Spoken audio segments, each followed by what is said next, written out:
We're having a much-needed family celebration. The words glowed on the tiny screen of my phone. My son Liam and his wife Sarah were clinking champagne glasses. They were at a rooftop restaurant, the city lights glittering behind them like a blanket of fallen stars. They were smiling, happy. My own house was silent. The only light was the single sad candle I had lit for myself on a slice of store-bought cake. It was my 68th birthday, and I was completely, utterly alone. The silence wasn't just an absence of sound. It was a presence. It filled the cavernous living room my late husband, David, had designed. It seeped into the plush carpets and climbed the high walls. It was the sound of being forgotten, the sound of being erased. I looked at the untouched fork beside my cake. I had no appetite. I was a ghost at my own party, a ghost in my own home. I scrolled through the photos again. A compulsion, a form of self-punishment. There was Sarah, holding up a lobster, her diamond bracelet catching the light. There was Liam, arm around her, his smile wide and unburdened. They looked like a magazine ad for a perfect life, a life that, apparently, no longer included me. The caption was a masterpiece of cruelty, a public declaration of my irrelevance. Family. The word was a hot poker against my heart. I turned off the phone, and the darkness of the room rushed in. I didn't move. I just sat there, in the house David built, surrounded by the fortune he left, and felt a poverty so profound it stole my breath. It wasn't about the money. It was about the space I was supposed to occupy in the world, in their lives. A space that was now, demonstrably, empty. The next morning, they came home.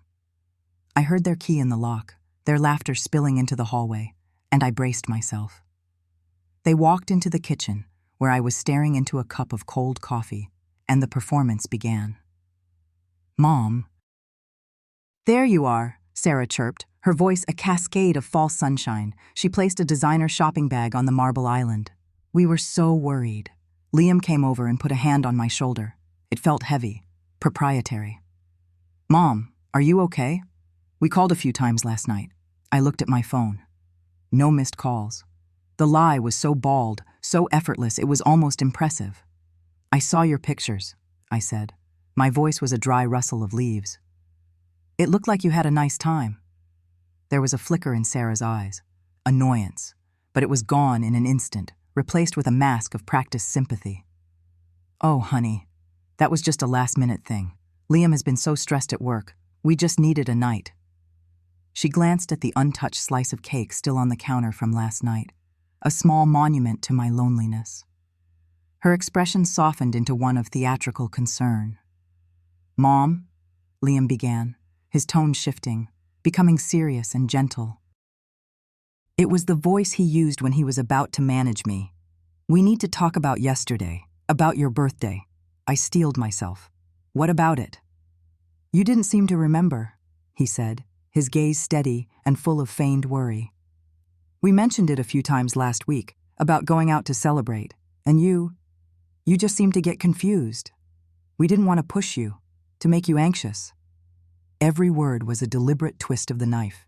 He was taking my pain, the pain they inflicted, and recasting it as my failure, my memory loss, my confusion. It was brilliant. It was monstrous. "I didn't forget my own birthday, Liam," I said, the words feeling weak even to my own ears.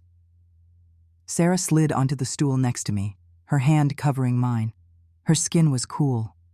"Of course you didn't, sweetie. But you've been a little forgetful lately. Just little things. It's perfectly normal.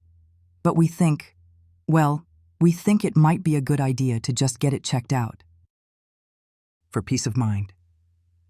There it was, the purpose of their performance, the reason for the public family celebration without me. It wasn't just neglect. It was strategy. They were building a narrative. "Checked out?" I asked, my blood turning to ice. "We found a wonderful doctor," Liam said, his voice smooth as silk. "Dr. Evans. He specializes in memory care. It's not a big deal, Mom. It's just a conversation. He can give you some simple tests, maybe suggest some things to help keep your mind sharp." Memory care. The term was so gentle, so clinical, a sterile word for a terrifying accusation. They weren't just saying I was forgetful. They were laying the first stone on the path to declaring me incompetent. "I don't need a doctor," I insisted, pulling my hand from under Sarah's. "We think you do," Liam said, his voice losing a fraction of its gentleness, a hint of the steel beneath. "Dad would have wanted us to take care of you. You know that. He always handled everything to make sure you were safe. He was using David against me, using my husband's memory as a weapon. For years, David had made every decision, managed every dollar, handled every detail of our lives, telling me not to worry my pretty little head about it. He had built me a gilded cage, and now my son was locking the door and claiming he held the key my father had left him." Sarah sighed, a theatrical, long-suffering sound. "Chloe, we are doing this because we love you. Can't you see that? We just want to make sure you're properly looked after. If you won't do it for yourself, do it for us. Do it for Maya. So we don't have to worry so much." My granddaughter. They were using my love for her too. I looked from my son's earnest, lying face to my daughter-in-law's mask of cloying concern. I saw the whole thing, laid out like a blueprint, the manufactured incident of the forgotten birthday. The feigned worry.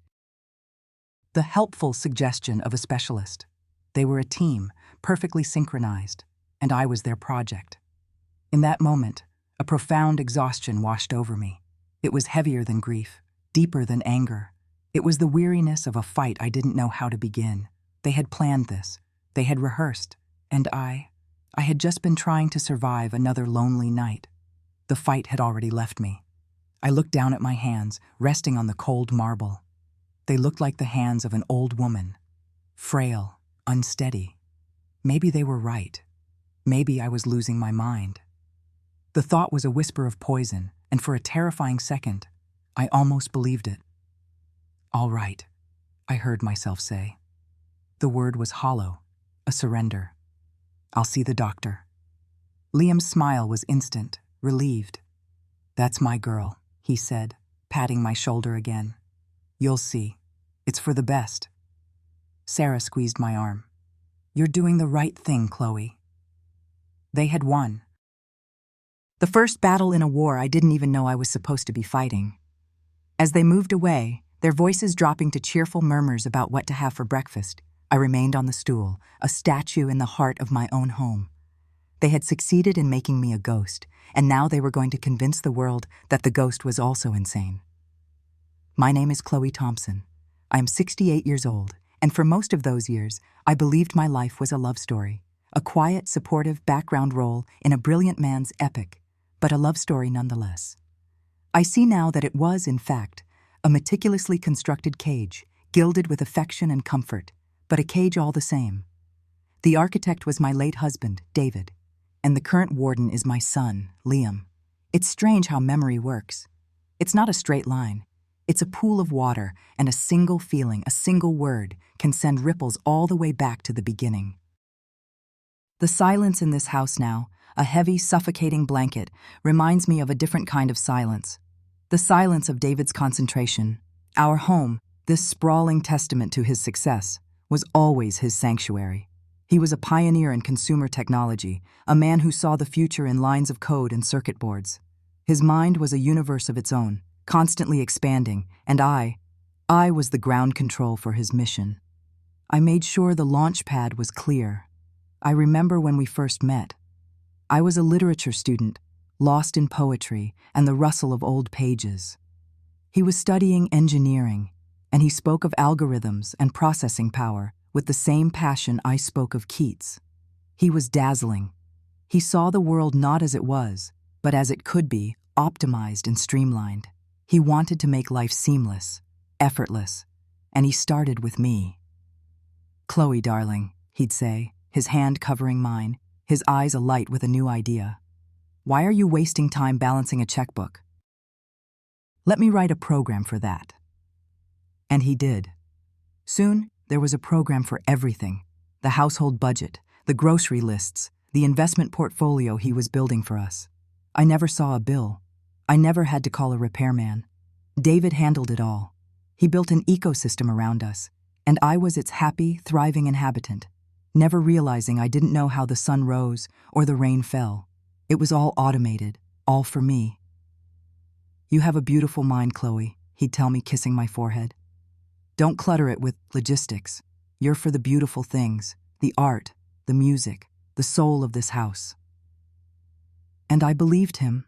I leaned into it. I filled our home with flowers and the smell of fresh-baked bread.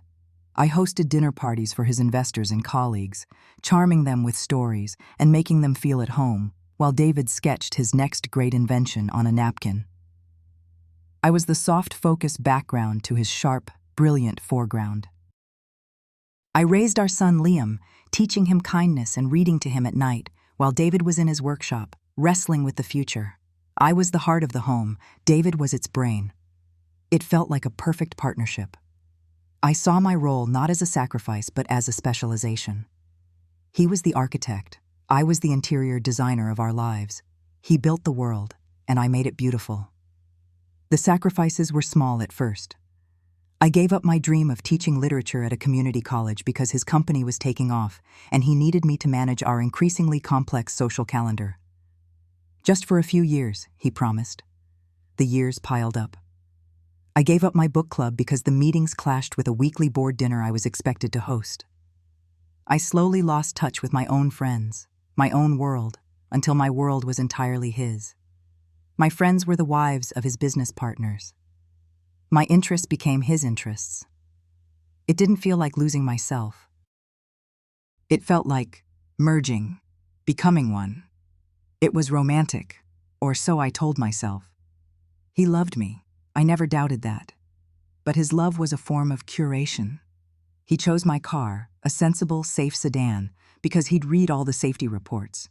He planned our vacations to the last detail, always to places that inspired him. Tech conferences in Tokyo, modern architecture tours in Germany. I once mentioned I'd love to see the English countryside, to just wander through small villages with no plan. He smiled, that gentle, dismissive smile of his. "Oh, darling, it's so inefficient, all that driving, and the weather? Let me book us a week in a Swiss spa. Everything is taken care of." Everything was always taken care of. I was a precious object he kept on a velvet-lined shelf, dusted regularly, and admired for my beauty, but never taken down and used. I never had to face the harsh realities of the world. He was my shield. He said it was because he loved me too much to let me worry. Now, in this echoing silence, I wonder if it was because he didn't trust me to be capable of it, or perhaps, more chillingly, he simply needed me to be dependent. A perfectly functioning component in the machine of his life. Liam grew up watching this dynamic. He adored his father, saw him as a giant, and he saw me as Mom. The provider of comfort, the source of unconditional love, the one who made sure his favorite snacks were always in the pantry. He never saw me balance a budget, or fix a leaky faucet, or negotiate a contract. He saw his father do all the important things. David was the power, and I was the comfort. A soft place to land. And that is how my son learned to see me. Not as a person, but as a utility. When David died, the world I knew fractured into a million pieces. It was a sudden heart attack. One moment he was explaining the genius of a new quantum computing theory, and the next, he was gone. The silence he left behind wasn't the productive hum of his work. It was a void, a vacuum, and it sucked all the air out of my life. For the first few weeks, I was numb. Liam and his wife Sarah were here constantly. They handled everything: the funeral, the estate lawyers, the endless parade of people offering condolences. I was grateful. I was adrift, and they were my anchor. Liam, my strong, capable son, stepping into his father's shoes. It felt right. It felt like what David would have wanted. Then came the meeting with the lawyers. We sat in a sterile, wood-paneled office. The head lawyer, a man David had known for 30 years, looked at me over his spectacles with a mixture of pity and awe. He started listing the assets. The numbers were astronomical, meaningless. Shares in David's publicly traded company, a diversified stock portfolio worth tens of millions, multiple properties across the country, patents, intellectual property rights. It was an empire. An empire I had cohabitated, but never understood. I was the queen of a country whose language I didn't speak. I remember my hands trembling. I felt a wave of vertigo. The sheer scale of it was terrifying. I looked at Liam, and he placed a steadying hand on my arm. "It's okay, Mom," he whispered, his voice firm, reassuring. "I've got this. I understand this world. Dad taught me." And in that moment, the relief that washed over me was so profound it felt like a physical wave. Of course, Liam would take care of it. He was David's son. He was a successful financial advisor himself. He would be my shield now. I willingly, gratefully, handed him the scepter to a kingdom I was terrified to rule. That was the beginning of my life in the gilded cage. The first few months were a blur of paperwork. Liam would bring stacks of documents for me to sign: powers of attorney, trust agreements, asset transfer forms. He'd explain them in rapid-fire financial jargon, his finger pointing to the signature line. "This just moves Dad's tech stocks into a more stable trust for you, Mom. Less volatility. This one gives me the ability to manage the real estate portfolio, so you don't have to deal with tenants and taxes." I signed where he pointed. My grief was a thick fog, and his confidence was the only lighthouse I could see. I trusted him completely. He was my son. Why wouldn't I? The changes were subtle at first. Liam and Sarah suggested they sell our large family home. "It's too much for you to manage, Mom," Sarah said, her voice dripping with manufactured concern. "All these stairs, the upkeep, and the memories must be so painful." I resisted. This house was the last piece of David I had, but they were persistent. They showed me brochures for a luxury condominium. "Look, a concierge, a pool, no lawn to mow. It's perfect for you. Secure, easy." I eventually gave in.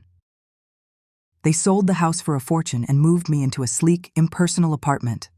It was beautiful, I suppose. Floor-to-ceiling windows with a view of the city. But it wasn't a home. It was a display case. Then came the issue of money. Liam set up an allowance for me. An allowance. The word itself was a profound humiliation, but the way he presented it was as a kindness. "Mom, the estate is incredibly complex," he explained, sitting across from me at my new marble dining table. "There are tax implications, market fluctuations. It's a full-time job to manage it. So, to make it simple for you, I'll just deposit a generous amount into your personal account each month for your day-to-day expenses. You won't have to worry about a thing." He made it sound like he was doing me a favor. He made it sound like the money was his to grant. It was my money, my inheritance, David's and my life's work. But in that moment, it was easier to nod and agree than to challenge him. The world of finance he described was intimidating, a foreign land. I was an immigrant, and he was my only interpreter. The allowance was indeed generous at first. I could buy whatever I wanted, go to lunch with the few friends I had left. But it was a leash. A very long, very comfortable leash. Every month the money would appear, a reminder that I was being provided for, that I was not in control. Slowly, the leash got shorter. It started with my car. "Mom, your reaction time isn't what it used to be," Liam said one afternoon, dangling my keys in front of me. "I'd feel better if you let me or Sarah drive you, or we can just get you a car service. It's safer." I hadn't had an accident. I hadn't even had a close call. But he spoke with such authority, such certainty, that I began to doubt myself. Was I a danger on the road? I let him take the keys, then they started screening my calls. I'd be in the other room and hear Sarah answer my phone. "Oh, hi, Susan." "Yes, Chloe's here. She's just resting. She gets so tired these days. I'll be sure to tell her you called." She rarely did. My world, which had already shrunk after David's death, was now being systematically dismantled, wall by wall. I tried to push back once. I wanted to donate a significant amount to the local library's literacy program, a cause that was dear to my heart. When I told Liam, he frowned. "Mom, that's a wonderful thought, but it's not a very strategic philanthropic move," he said, pulling out his tablet. "The tax write-off is minimal. I've identified a few tech-focused educational charities that offer a much better return on the investment for the estate." "It's not about the return, Liam," I said. my voice smaller than I intended. It's about the books. It's about me. He gave me that look, that patient, condescending look, the same one David used to give me, the look that said, "You're being emotional. I'm being logical." "I know, Mom." "And it's sweet," he said, patting my hand. "But you have to think about the big picture. Let me handle the donations. I'll make sure the family's money is put to good use." The family's money. Not my money. The battle was over before it began. I didn't have the language to fight him, the knowledge of the systems he had put in place. He had built the walls of my prison with legal documents I had willingly signed. I had handed him the bricks and mortar myself. Life became a series of managed experiences. Sarah would schedule my doctor's appointments, always with new doctors she had vetted. She would buy my clothes, saying she'd found the most wonderful things that would suit me perfectly. They would take me out to dinner once a week, to a restaurant of their choosing, where they would talk to each other over my head about their lives, their friends, their plans. I was a prop in the play of their perfect, compassionate family life. The dutiful son and daughter-in-law caring for the aging, fragile matriarch. The loneliness was the worst part. It was a physical ache in my chest. I lived in a multi-million-dollar apartment surrounded by art David and I had collected, but I was more isolated than ever. I would spend hours just sitting by the window, watching the city move below me, a world I was no longer a part of. I would talk to David. Not out loud, of course. I'm not crazy, no matter what they're trying to say I am. But in my head, I would have long conversations with him. "Did you see this coming, David?" I'd ask the empty room. "Did you know he would be like this? Is this what you wanted? For me to be kept?" I would remember his hands on the keyboard, a blur of motion. I would remember the way he'd get lost in his work, forgetting to eat, forgetting I was even in the room. He had always been distant, an island of genius I was content to live just offshore from. I had interpreted his distance as preoccupation, the cost of brilliance. I never once thought it might be indifference. But as I sat in my silent, gilded cage, I started to re-examine every memory. Every time he said, "Don't worry your pretty head," was it an act of love or an act of dismissal? Every time he took care of things, was he protecting me or was he disempowering me? The love story I had cherished for 40 years began to unravel, thread by painful thread.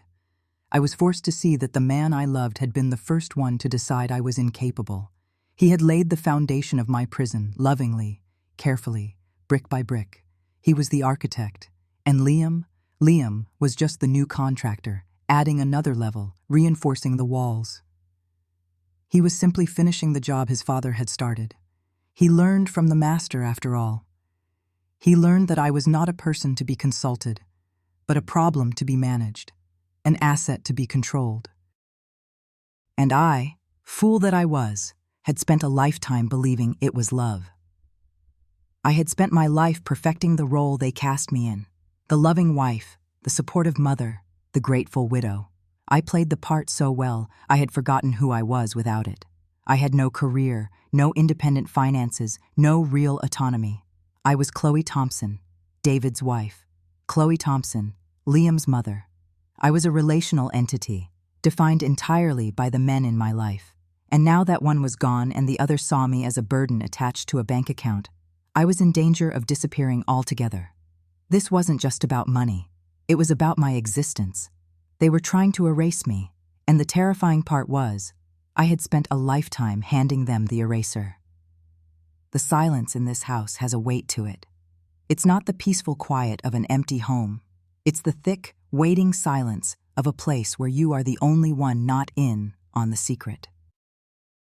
It presses down on my shoulders, sinks into the velvet of the armchair David loved so much, and muffles the sound of my own breathing. Today, the silence feels heavier. It has the distinct shape of a forgotten milestone. My 68th birthday. I've been awake since dawn, listening to the house come alive around me. Not for me, but in spite of me. I heard the whisper flush of the master bathroom toilet upstairs, the soft thud of expensive running shoes on the hardwood floor, Liam's morning routine. Then, the hiss of the espresso machine, the clink of ceramic on marble countertops. Sarah. Sounds of a life being lived. A life I am adjacent to but no longer a part of. My world has become this armchair.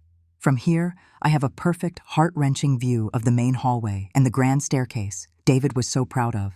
I can see the front door, the portal to a world I am no longer permitted to enter alone. A few weeks ago, Liam had a new smart lock installed. My key, the old familiar brass one I'd used for 40 years, no longer works. "It's for your safety, Mom," he'd said, his eyes fixed on his phone, his thumb swiping through some unseen digital world. "This way, we always know you're secure." Secure, that's what he called it. I call it a cage. The smell of bacon, crisp and salty, wafts from the kitchen. It's for them. And for Maya, my granddaughter. My meals are different. They arrive on a tray, usually long after they have finished eating. Sarah says it's to avoid overstimulating me.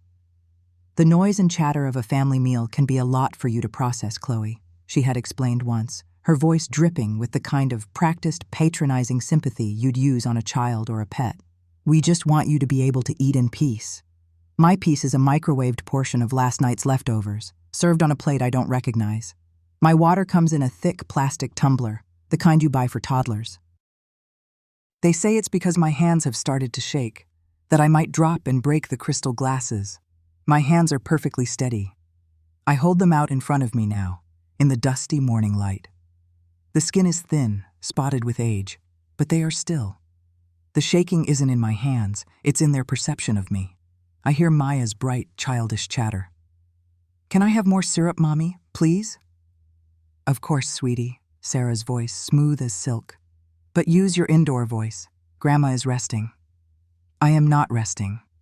I am sitting here, fully dressed, my heart a leaden weight in my chest. I am a piece of furniture they have to talk around, a ghost haunting the edges of their morning. An hour passes.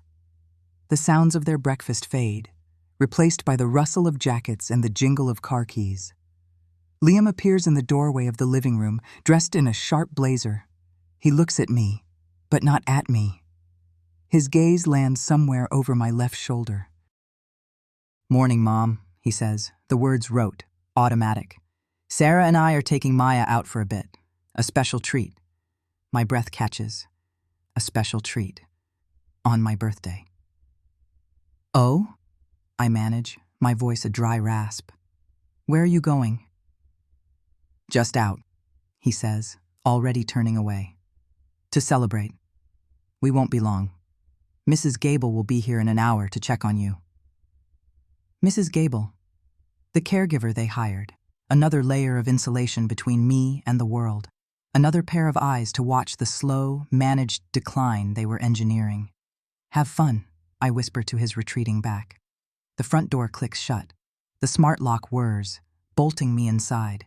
The silence returns, heavier than before, thick with everything left unsaid. Mrs. Gable arrives, as scheduled. She is a kind woman, but her kindness is professional, detached. She helps me to the small table in the corner of the breakfast nook where my own tray has been left. A bowl of oatmeal, lukewarm. The plastic tumbler of water. A single vitamin pill in a tiny paper cup. She doesn't sit with me. She busies herself in the kitchen, wiping down counters that are already spotless, her presence a constant low-humming reminder of my own incompetence in their eyes. I eat the oatmeal slowly, making it last. There is nothing else to do. The large television in the living room, once my window to the world, is now locked with a parental code. Liam said some of the news channels were too upsetting for me. Now, it's permanently set to a channel that plays endless loops of ocean waves and calming instrumental music. It's the visual equivalent of a sedative. Later, I retreat back to my armchair. I have a tablet, an older model David bought me years ago.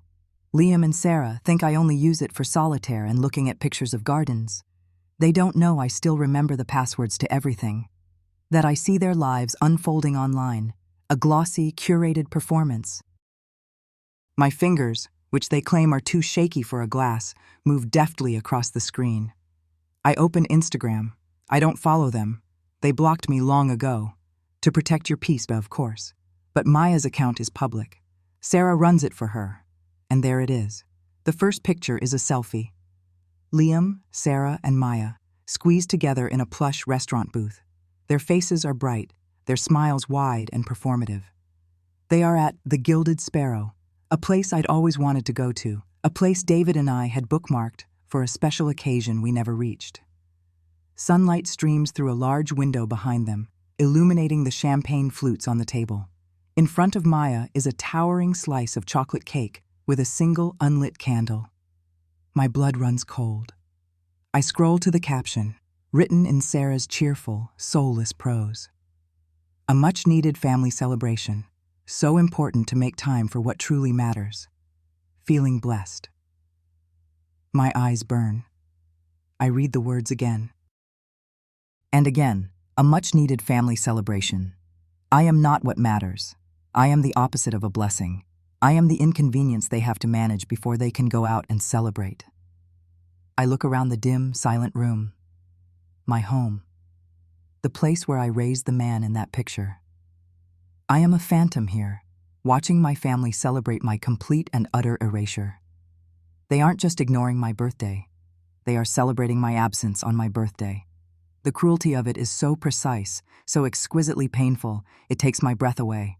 I close the tablet and let the heavy silence swallow me whole. The next morning, the performance begins. They approach me together, their faces etched with practiced concern. They choose to do it in the living room, my designated containment zone. Liam pulls a small ottoman over and sits in front of me, leaning in close. Sarah stands behind him, a hand on his shoulder, a perfect portrait of a supportive wife. "Mom," Liam starts, his voice soft, coaxing. "We need to talk about yesterday." I say nothing. I just look at him, at the son whose face I can no longer read, whose heart is a locked room to me. "We were so worried," Sarah chimes in, her voice a gentle caress. "When we got home, you were just sitting here in the dark. You didn't even seem to realize we'd been gone, or what day it was." A lie. A deliberate surgical distortion of the truth. I had been sitting in the dark because the sun had set, and they kept the lights on timers that suited their schedule, not mine. I knew exactly what day it was. The knowledge of it was a wound, and they were now pressing down on it, pretending it was a symptom of some disease. "It was your birthday, Mom," Liam says, his voice full of feigned sadness. "And you didn't say a word. It's like it just slipped your mind." My throat is tight. I want to scream. I want to hold up the tablet and show them the picture, the caption, the proof of their callousness. I want to yell, "You didn't forget. You chose to erase it. You celebrated my exclusion." But I can't. The words are trapped behind a wall of exhaustion and a deep, cold understanding of my own powerlessness. Anything I say will be twisted. Any anger will be proof of my cognitive decline. Any argument will be an episode. They have built the narrative so carefully, brick by brick, that my own reality has no place in it. "We've been noticing other little things," Sarah continues, her tone becoming more clinical. "Forgetting where you put your glasses, even when they're on your head. Asking the same question a few times. It's completely normal, Chloe. It happens. But we think it would be a good idea to just get a baseline, to be proactive." "I found a doctor," Liam says, pulling out his phone. "He's already done the research." Of course he has. "Dr. Evans?" "He's a specialist in memory care, highly recommended. He works with families to create a supportive plan for the future." Memory care. A supportive plan. The euphemisms are suffocating. They are not talking about care. They are talking about control. They are not building a plan to support me. They are building a legal case against me. "His office said they have an opening next week," Liam presses on, his eyes bright with the thrill of the chase. "I can drive you. It'll be easy, just a chat, a few simple tests, to put our minds at ease." His words hang in the air, a threat disguised as a kindness. This is the next step. First, they create the symptoms through isolation and emotional abuse. Then, they use those manufactured symptoms to justify a medical diagnosis. It's a perfect self-fulfilling prophecy. I look from Liam's eager face to Sarah's placid, unreadable one. I see the future they are laying out for me, a path paved with sterile doctors' offices, patronizing specialists, and carefully worded documents that will strip me of my autonomy, my assets, my very self. They are not trying to help me. They are trying to have me declared incompetent. A non-person. A ghost in legal terms as well as in spirit. A profound, bone-deep weariness settles over me. The fight feels too large, my voice too small. For now, there is only one path I can take. The one they have laid out for me. To resist now, to argue, would be to walk directly into their trap. I drop my gaze to my hands, still resting in my lap. I let my shoulders slump. I make myself smaller. "All right, Liam," I hear myself say, the voice sounding distant, defeated. "If you think it's best." A look of triumphant relief flashes across his face, so quick I might have imagined it. He pats my knee. "It is, Mom. It's for the best." "You'll see." Sarah smiles, a thin, satisfied curving of her lips. The trap has been set, and I, with my eyes wide open, have just walked into it. The silence that follows is different. It is no longer just waiting. It is predatory. It is the silence of the moments before the cage door swings shut for the final time. The air in Dr. Evans's waiting room was cold and smelled of antiseptic and artificial lemon. It was a sterile, impersonal space, designed to be forgotten the moment you left.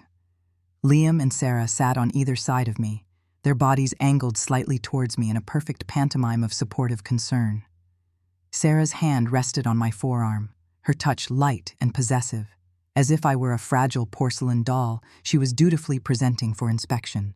Liam scrolled through his phone, but his brow was furrowed in a performance of anxiety I knew was meant for any observing receptionist or passing nurse. They were building their case, brick by painstaking brick, and I was the foundation of their lie. I stared at a generic watercolor of a seaside village on the wall, the colors muted and lifeless. It looked like a place where no one had ever truly lived, a memory of a memory. That's what they were trying to turn me into. A door opened, and a man with silver hair, a blindingly white coat, and a smile that didn't reach his eyes called my name.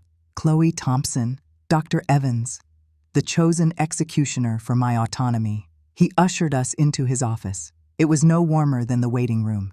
Everything was beige and chrome. He gestured for me to sit in a leather chair facing his large, empty desk, while Liam and Sarah took seats slightly behind me, like a jury already convinced of the verdict. "So, Chloe," Dr. Evans began, his voice a smooth, condescending balm, "Liam and Sarah have told me you've been having some cloudy days. A little forgetful." "It happens to the best of us." I said nothing. I just looked at him, trying to project the image they wanted.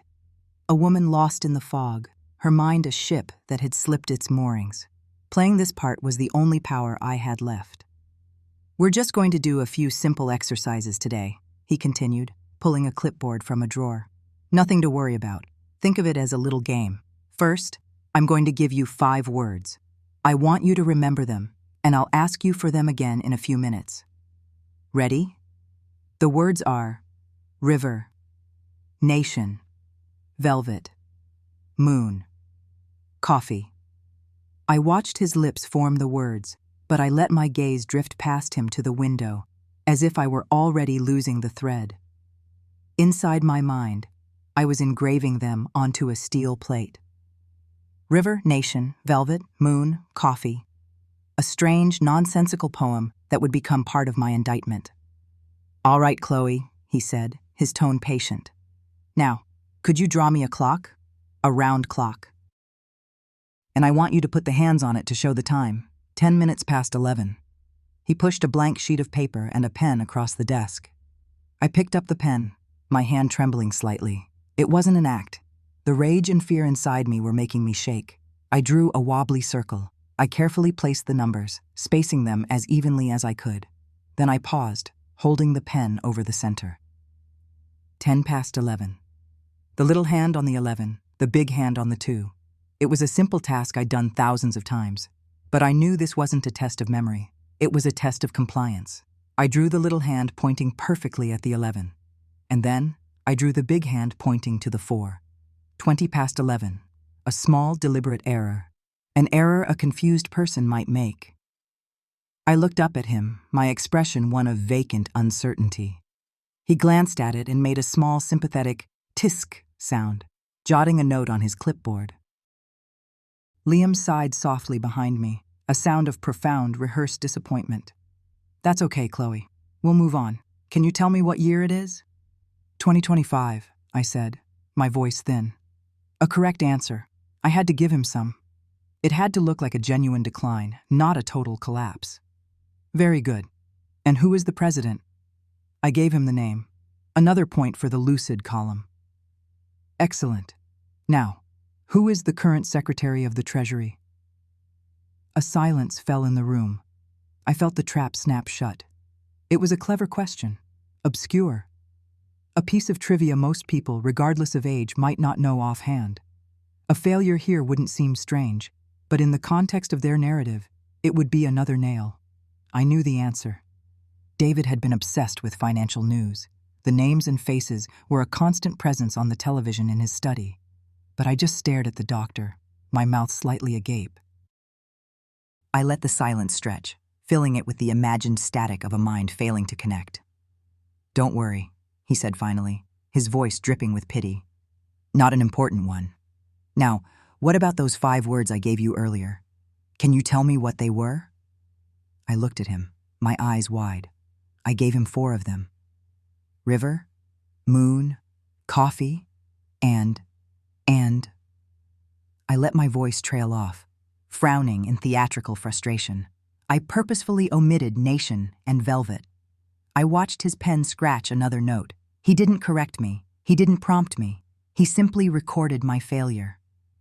The rest of the test was a blur of similar tricks, counting backwards from 100 by 7s, identifying patterns that had subtle flaws, answering questions about abstract proverbs. Each one was a small, perfectly calibrated humiliation.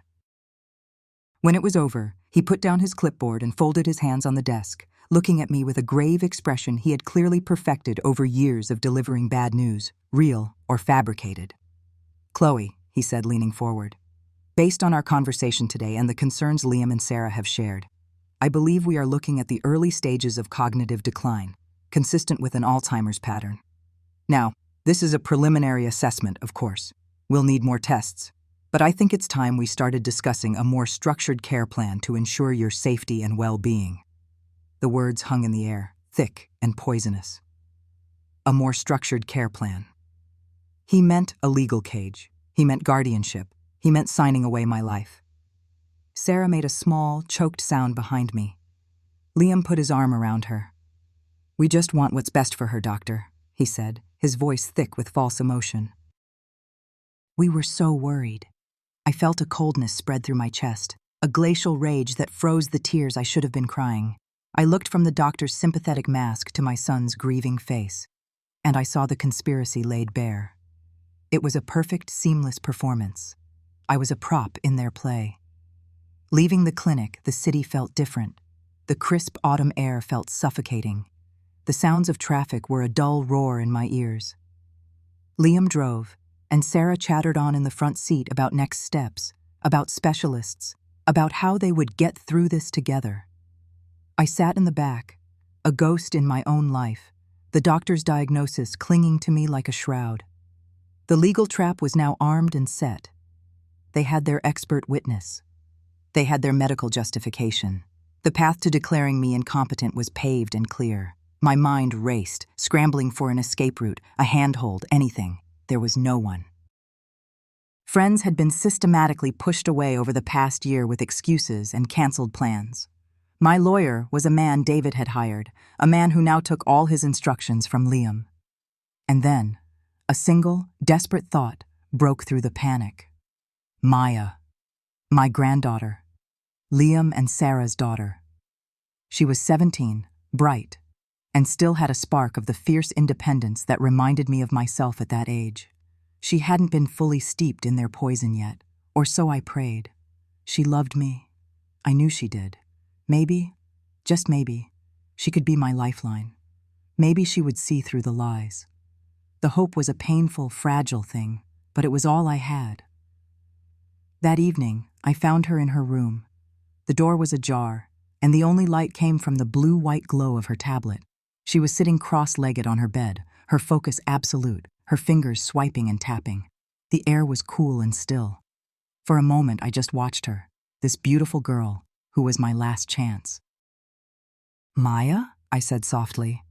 She looked up, startled. "Oh, hey, Grandma, what's up?" She didn't put the tablet down. I wanted to see you." I stepped into the room, my heart pounding. "Your mom and dad took me to a new doctor today."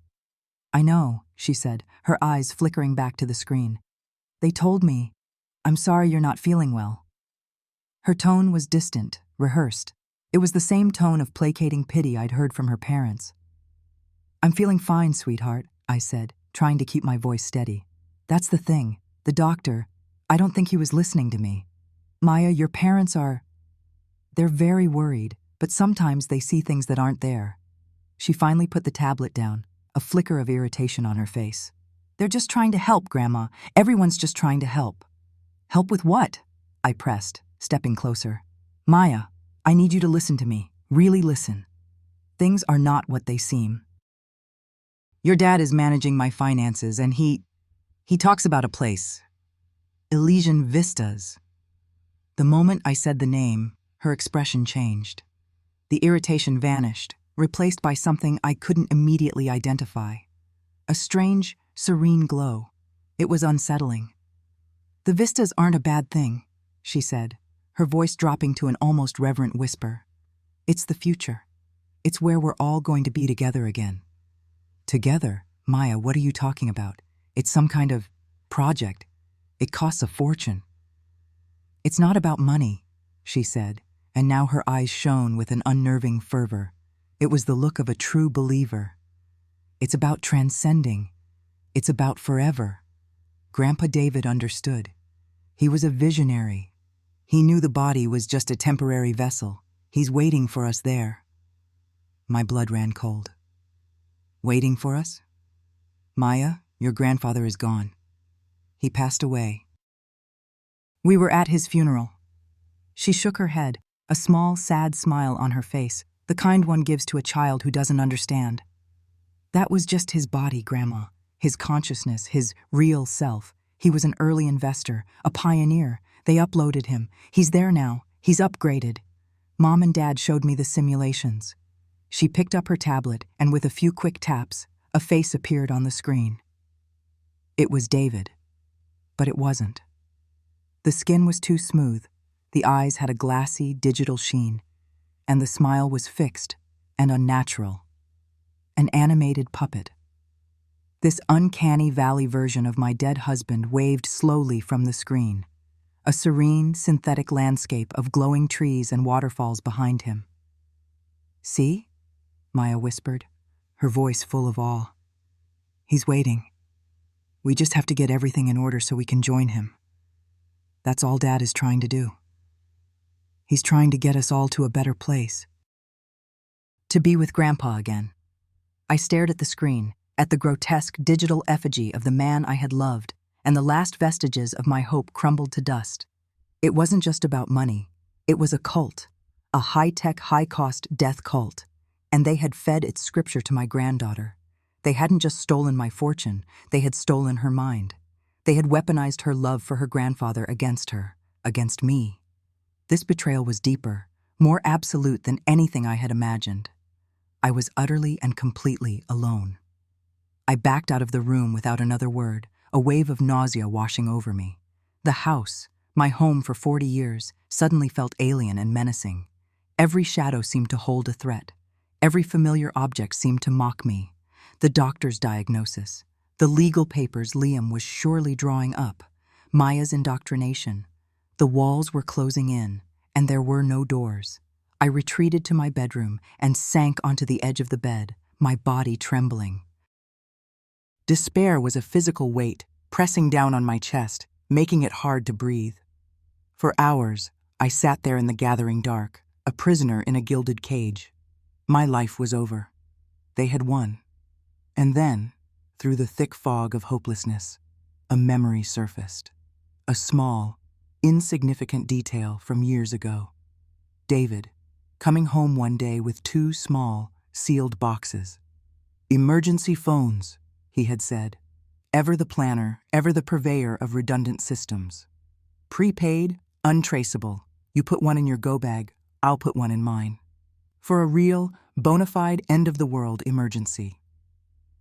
I had thought it was absurdly paranoid at the time.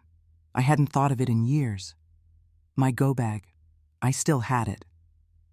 A small duffel bag in the back of my walk-in closet, filled with things David had deemed essential for survival. A water filter, energy bars, a first aid kit, and, I prayed, the phone. My movements were stiff, robotic. I went to the closet, the scent of cedar and old perfume filling my nostrils. I pushed past a row of David's suits, his scent still clinging faintly to the wool. In the far back, on the top shelf, was the bag. I pulled it down, dust motes dancing in the dim light. I unzipped it, my fingers fumbling with a new kind of urgency. And there it was, tucked into a side pocket, still in its plastic sleeve, a cheap black brick-like burner phone and a small charging cable. Hope, sharp and painful, pierced through my despair. It was a crazy long shot, a desperate final gamble. I waited until I heard Liam and Sarah's television drone to life downstairs. I locked my bedroom door, something I hadn't done in years. I took the phone into the adjoining bathroom, locked that door too, and sat on the floor of the shower, pulling the curtain closed. A fortress of porcelain and plastic. I plugged the phone into the outlet by the sink, the charging screen blinking to life with a pale green glow. It had a full battery. David, ever meticulous. I powered it on. The screen was tiny, the interface archaic, but it connected to the house's Wi-Fi. My fingers, still trembling, typed a search query into the primitive browser. Pro bono legal aid, elder financial abuse. The results were a wall of text, names of firms, government agencies, nonprofits. It was overwhelming. I scrolled, my heart hammering against my ribs, convinced that at any moment Liam would break down the door. I picked one at random, a group called the Senior Advocacy Network. Their website looked simple, professional. They had a hotline. With the phone pressed to my ear, I listened to the dial tone. Each ring was a lifetime. I was a spy in my own home, a fugitive from my own family. Senior Advocacy Network. How can I help you? The voice on the other end was a woman's, professional but weary, like she'd heard it all before. "Hello?" I whispered, my voice cracking. "My name is Chloe Thompson. I need help. I think my son is trying to steal my money." There was a pause, the sound of typing. "Okay, Mrs. Thompson. Can you tell me your address?" I gave it to her, more typing. "And can you describe the situation for me?" I tried to explain. I talked about the isolation, the gaslighting, the sudden concerns about my memory. I told her about the doctor's visit. My voice was a frantic whisper, the words tumbling over each other. I sounded exactly like what they wanted me to be. A confused, paranoid old woman. "Mrs. Thompson," the woman said, her voice still professionally flat. "Have you been officially diagnosed with any cognitive conditions?" "Yes," I said, the word tasting like ash. "Today. But it's a lie. He was hired by my son." "I understand," she said, but I knew she didn't. "Let me transfer you to one of our paralegals. He handles our intake assessments. Please hold." The line went quiet, filled only by a tinny, instrumental version of a song I didn't recognize. The music was meant to be soothing, but it felt like the soundtrack to a nightmare. Each second that passed was a second I could be discovered. "This is Amir," a new voice said. It was a man's voice. Young, crisp, cautious. "I understand you have some concerns about your family and your finances, Mrs. Thompson." "Yes," I said, trying to keep my voice from shaking. "It's more than a concern. It's a conspiracy." I could almost hear his skepticism through the phone. It was a thick, palpable thing. "Okay, ma'am. Why don't you start from the beginning, slowly?" I took a deep breath, I told him everything again. This time, I tried to be more measured, more factual. I told him about David's death, the size of the estate, how Liam took over everything. I told him about the birthday party, about the calculated cruelty, about Elysian vistas. Elysian vistas? He repeated, the first flicker of genuine interest in his voice. I've heard that name, some kind of tech utopia thing, right? Very expensive. Yes, I said, seizing on the opening. They want to use my entire fortune to buy their way in. And to do that, they need me to be declared mentally incompetent. They've already got a doctor to sign off on it. Mrs. Thompson, Amir said, his professional caution returning. These are very serious allegations. For us to proceed, we need more than just your word against your sons and a doctor's. We need concrete, irrefutable evidence. Do you have anything? Any documents? Any recordings? The question hung in the air. This was the moment, the final card I had to play. Yes, I whispered. I have recordings. There was a long silence on the other end of the line. I could picture him at his desk, frowning, wondering if he was dealing with a crank. Recordings? He said finally, his voice laced with doubt. How did you obtain these recordings? My husband. He installed a smart home system years ago, the Home Guardian. It has cameras, microphones, in every room. My son and his wife think it's been defunct for years. They don't know I reactivated it. You reactivated a multi-room surveillance system? The skepticism was now turning into disbelief. Mrs. Thompson, are you sure you— I know how I sound. I cut him off, a spark of my old fire returning. I sound crazy. I sound paranoid. That is the entire point of their plan. But I have proof. I can send it to you. Another pause. Longer this time. I imagined him weighing his options, wasting his time on a potentially delusional old woman versus the small chance that I was telling the truth. All right, he said at last, his voice resigned. I'm going to give you a secure email address. It's for evidence submission. Send me one file, Mrs. Thompson. One single file that you think proves your case. If it's what you say it is, we can talk further. If not— He didn't need to finish the sentence. He spelled out the email address. I wrote it down on a piece of toilet paper with the pen from the doctor's office, the only paper I had. I'll send it now, I said. After he hung up, I stayed on the floor of the shower, the burner phone feeling warm in my hand. I pulled out my own smartphone, the one Liam let me keep, and navigated to the Home Guardian's cloud interface. It was a sea of data, days of recordings, hours upon hours of them talking, plotting, mocking me. I had to find the perfect clip, the one undeniable moment.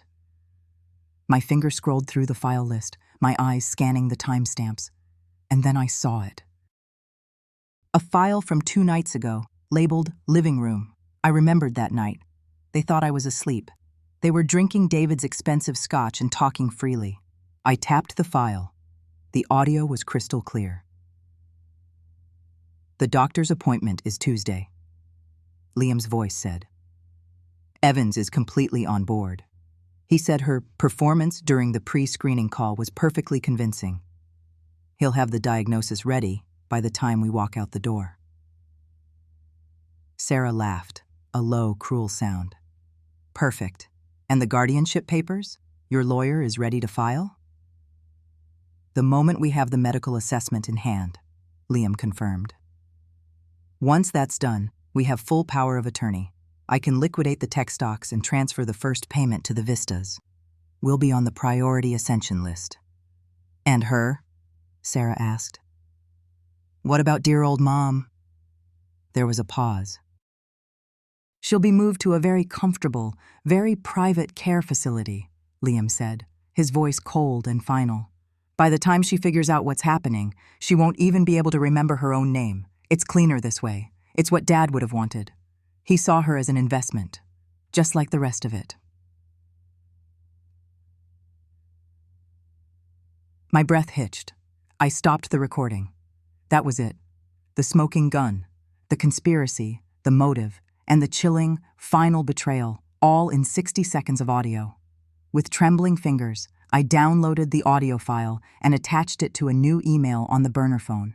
I typed Amir's address into the to field. The subject line I wrote was simple: proof. I hit send. The small whoosh sound of the email leaving was the loudest thing I had ever heard. I sat in the dark, my back against the cold tile, waiting. For what? I wasn't sure. Rejection? Silence? The final confirmation that I was truly lost. Minutes stretched into an eternity. My phone was silent. The despair began to creep back in, cold and familiar. Of course he wouldn't believe me. It was too outlandish, too much like a movie. Then, the burner phone vibrated against the floor, a startling, violent buzz in the quiet bathroom. An email notification popped up on the screen. It was from Amir. The body of the email contained a single sentence.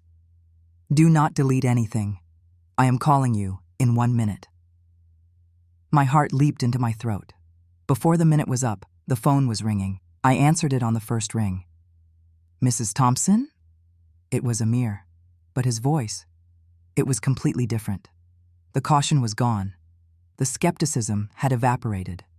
It was replaced by a low, focused intensity, a cold, controlled anger. Mrs. Thompson, I have reviewed the file. I am on my way to you. Do not, under any circumstances, leave your room. Do not speak to your son or his wife. Do not let them know you have contacted me. Do not act any differently than you have been. Do you understand me? Yes, I breathed, tears finally welling in my eyes. Not tears of sadness or fear, but of profound, earth-shattering relief. I will be outside your house in 45 minutes, he said, his voice ablade. We have a lot of work to do. He hung up. I sat there in the darkness, clutching the cheap plastic phone to my chest. The game had changed. The ghost in the house now had an ally, and the trial of Chloe Thompson was about to begin. The hum was back. Not the low, comforting thrum of the refrigerator or the gentle sigh of the HVAC system David had been so proud of. This was a different hum. It was the sound of electricity flowing through circuits that had been dormant for years. The sound of a sleeping giant waking up. My house, once my gilded cage, was now my witness, my ally. The tiny, nearly invisible lenses of the home guardian system, which Liam and Sarah believed were nothing more than obsolete plastic relics, were now my eyes and ears. Every whisper, every smirk, every casual cruelty was being meticulously logged, time-stamped, and uploaded to a secure server David had set up, a digital fortress in the cloud. A cold, clean fire started to burn in my chest, cauterizing the wounds of humiliation and grief. They thought they were dealing with a fading old woman. They had no idea they were now the subjects of a surveillance operation, orchestrated by the ghost they were so eager to create. A few days after the system came back to life, Sarah approached me in the living room, her smile as bright and synthetic as the air freshener she was constantly plugging into the walls. She held a brochure in her hand, its glossy paper showing a serene-looking building surrounded by unnaturally green trees. "Mom," she said, her voice dripping with the faux concern that had become my daily poison. Liam and I were thinking, after your little episode with your birthday, we thought it would be a good idea to get a professional opinion, just to be safe. I looked at her, letting my eyes go a little unfocused, a trick I was quickly mastering. I let my hand tremble slightly as I reached for the brochure. An opinion? What kind of opinion, dear? Dr. Evans, Liam said, walking in from the kitchen, already dressed in a crisp suit, ready to play the part of the dutiful, worried son. He's the best in memory care. It's just a checkup, that's all, to put our minds at ease. My mind didn't need easing. It was sharper than it had been in years. The fog of prescribed helplessness was lifting, replaced by a crystalline clarity. They had already made the appointment. They weren't asking, they were informing. My compliance was expected, a foregone conclusion. "Oh," I said, my voice small and wavering. "A doctor, I suppose, if you think it's best." The performance had begun. The drive to the clinic was a masterclass in their particular brand of psychological warfare. They sat in the front, speaking about me as if I were a piece of luggage they were transporting. "She seems more confused today, don't you think?" Sarah whispered, loud enough for me to hear. "Definitely," Liam agreed, his eyes meeting hers in the rearview mirror. "It's progressing faster than I thought. Getting this diagnosis on paper is the most responsible thing we can do for her." Responsible. The word was a perversion. I stared out the window, focusing on the rhythmic passing of trees. I let my face remain placid, a mask of vague confusion. Inside, I was a block of ice. I was cataloging every word, every inflection. The cameras in the car, part of David's premium security package, were active. Their whispers were not lost to the air. They were being recorded. Dr. Evans' office was designed to be calming, with its pale blue walls and generic watercolor paintings of seascapes. But it felt cold, sterile, like a laboratory where specimens were analyzed. Dr. Evans himself was a man with a soft handshake and hard, calculating eyes. He greeted Liam and Sarah with a familiarity that spoke of prior conversations, of agreements already made. He barely looked at me. "Mrs. Thompson," he said, turning to me with a smile that didn't reach his eyes. "So glad you could come in. Your family is very concerned about you." He gestured for me to sit, while Liam and Sarah took chairs on either side of me, like bookends to my decline. The test was a farce, an elegantly constructed trap. It wasn't designed to assess my cognition. It was designed to ensure my failure. "Now, Chloe, I'm going to say 5 words," Dr. Evans said, leaning forward. "I want you to repeat them back to me in a moment. Ready? Blue, table, river, horse, coin." He then immediately launched into a series of rapid-fire questions. "Who is the current president? What year is it? What did you have for breakfast yesterday?" He didn't wait for a full answer, cutting me off, creating a sense of pressure and confusion. His pen scratched furiously on his notepad. Then, "All right, what were those 5 words I gave you?" I pretended to struggle, my brow furrowed. "Blue, horse?" I looked at Liam, a pantomime of seeking help. He gave me a sad, pitying look that was so well rehearsed, it was almost impressive. The questions continued, a barrage of memory tricks and logic puzzles designed to trip me up. If a train leaves Chicago at 3 p.m. traveling at 60 miles per hour, and another train leaves New York at 4 p.m. traveling at 70 miles per hour, what was your mother's maiden name? The non-sequiturs were deliberate, meant to overwhelm. Finally, he put his pen down and leaned back, adopting a somber expression. He didn't address me. He looked directly at Liam. "The results are quite clear," he said, his voice low and grave. "There are significant markers for cognitive decline. Based on my assessment, I'm diagnosing early to mid-stage Alzheimer's. We need to start talking about a more structured care plan immediately, for her safety." Liam nodded, a mask of sorrow perfectly in place. "We feared as much, Doctor. Thank you for confirming. We just want what's best for her." Sarah reached over and patted my hand, her touch feeling like a spider crawling on my skin. "Don't you worry, Mom. We'll take care of everything." I sat there, the designated patient, the object of their fraudulent concern. I allowed a single tear to roll down my cheek.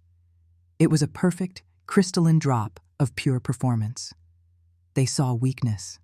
They saw surrender. They didn't see the cold, hard fury solidifying in my soul. They had their piece of paper, their weapon, and I had mine. The entire appointment, every word from Dr. Evans' duplicitous mouth, was now a pristine audio file saved on the Guardian's server.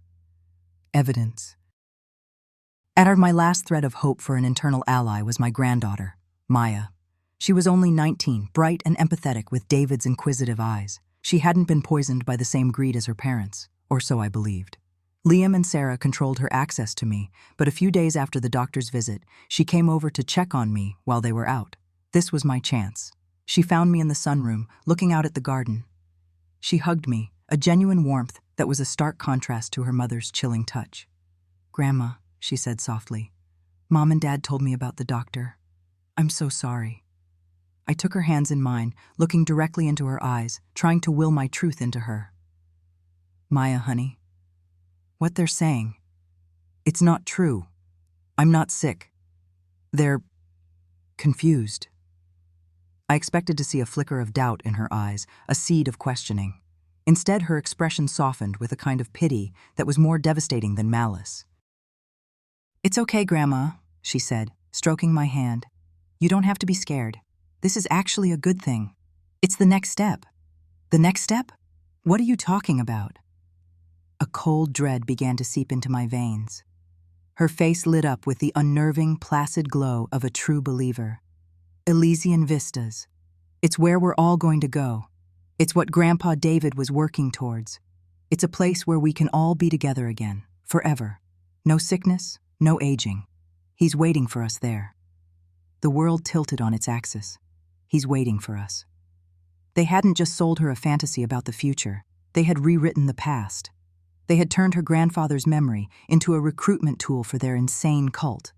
She wasn't an unwitting bystander. She was an acolyte. She believed this monstrous plan was a beautiful reunion, a final gift from the grandfather she adored.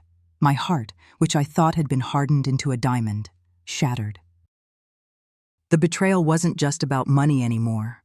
It was about the desecration of memory, the corruption of love. Maya wasn't my potential savior. She was a casualty. I let go of her hands, the warmth draining from my fingers.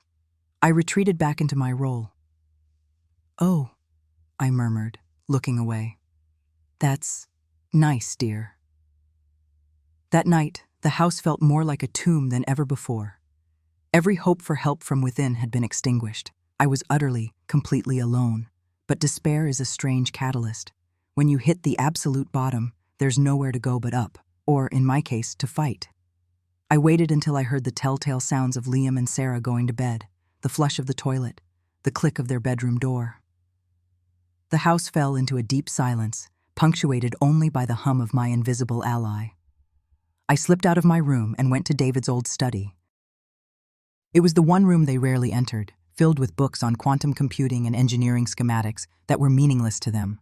To me, it had always been a monument to a man I loved, but never fully understood. Now, it was my arsenal. In the back of his massive oak desk, in a drawer filled with old floppy disks and tangled cables, was a small, unassuming box. Inside was a burner phone, a simple prepaid flip phone he'd bought years ago. For emergencies, he'd said, if the network ever goes down. I think he was talking about a solar flare or an EMP blast. He could never have imagined this kind of emergency. I took the phone into the master bathroom, the one place I knew for a fact had no cameras or microphones. David had valued his privacy there. I locked the door and sat on the cold tile floor, the cheap plastic of the phone feeling both alien and sacred in my hands. My fingers trembled as I powered it on. The screen glowed with a pale, blue light. For a moment, I felt a surge of the helplessness they wanted me to feel. I hadn't used a phone like this in a decade. But the feeling passed, replaced by grim determination. I used the tiny keypad to search online. My search terms were clumsy at first. Help for old people. Son trying to steal money. Finally, I found the right words. Elder Abuse Legal Aid. A list of organizations appeared on the tiny screen. I chose one, a nonprofit called the Senior Advocacy Center. My heart pounded against my ribs as I dialed the number. I was so afraid Liam or Sarah would hear, even through the thick door. A tired-sounding woman answered. Senior Advocacy, how can I help you? I pitched my voice low, a frail whisper. Hello, my name is Chloe Thompson. I think I need help. My family, they're trying to say I'm not well. They want to take control of everything. There was a pause on the other end. I could hear the woman typing. I imagined she heard stories like mine every day. Okay, Mrs. Thompson. Can you tell me more? Do you feel you are in immediate danger? Not physical danger, I stammered. But they have a doctor. They have papers. They want to put me in a home and take my money. I stopped, forcing myself to sound on the verge of tears. Okay, Chloe, the woman said, her voice softening. We're going to assign your case to one of our paralegals. His name is Amir Khan. He's very good. He'll be in touch with you on this number within 24 hours. Is that all right? Yes, I breathed. Thank you. The next day felt like a year. I went through the motions, playing the part of the slightly more confused than yesterday matriarch. I forgot where I put my reading glasses. They were on my head. I asked Sarah what day it was 3 times. Each time, I saw a flicker of triumphant satisfaction in her eyes. They were winning. Let them think that. Late that afternoon, the burner phone vibrated in my pocket. I shuffled to the bathroom, locked the door, and answered. Mrs. Thompson, this is Amir Khan from the Senior Advocacy Center. His voice was young, professional, but tinged with the weariness of someone who had seen too much. He sounded skeptical. Yes, I said. I've read the intake notes, he began. These situations can be very complex. Often they are misunderstandings within the family. He was vetting me, trying to see if I was just a paranoid old woman. I knew I had one chance to convince him. Mr. Khan, I interrupted, my voice dropping the frail act and taking on a steely edge. My son and his wife are trying to have me declared incompetent so they can liquidate my assets and join a high-tech cult called Elysian Vistas. They have coerced a doctor into providing a fraudulent diagnosis of Alzheimer's. I am not paranoid, and this is not a misunderstanding. I have proof. There was a stunned silence on the other end of the line. I had his attention. Proof? He finally said, the skepticism replaced by intrigue. What kind of proof? My late husband was a tech innovator. He outfitted our home with a comprehensive security and automation system. My family believes it's defunct. It is not. I have audio and video recordings of their conversations. All of them. I could almost hear the gears turning in his head. Mrs. Thompson, Chloe, if what you're saying is true, this is far more than a simple guardianship dispute. This is criminal conspiracy. Can you get me a piece of that proof, something unequivocal? How? I asked. I'll text you a link to a secure, anonymous file drop. Can you upload a file from a computer? I believe so, I said. David had insisted on teaching me the basics of the system's back end, years ago. You don't need to worry about being old, Chloe, he'd said. You just need to be smarter than everyone else thinks you are. The irony was a bitter pill. That night, I once again waited for the house to fall silent. I went to the study and sat at David's old desktop computer. The interface for the home guardian system was archaic, text-based, but logical. I navigated through the server directories, the dates and times of the recordings laid out like a digital diary of my own demise.